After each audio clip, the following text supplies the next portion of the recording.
Le chef analyse d'abord son réfrigérateur, puis se lance. Voilà, j'ai peut-être une idée, c'est de... Je vois la crème, le parmesan, ça me donne une idée par exemple de travailler les lentilles un peu à la manière des pâtes carbonara, voilà, et on va sortir un peu des sentiers battus. Car Benoît Bordier ne suit pas une recette, mais son imagination.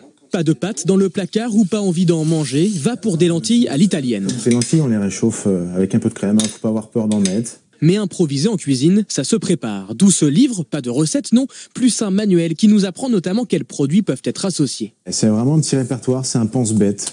De se dire, voilà, j'ai pas beaucoup de temps, vite, en 30 secondes, en 2 minutes, qu'est-ce que je peux mettre avec ma saucisse, qu'est-ce que je peux mettre avec mon petit bout de poisson qui reste dans mon frigo. Le 100 recettes, une tendance née aux États-Unis. Son créateur, le chef Mark Matsumoto, qui résume sur son blog très fréquenté sa philosophie. Quelques techniques de base et un peu d'inspiration suffisent pour un repas délicieux.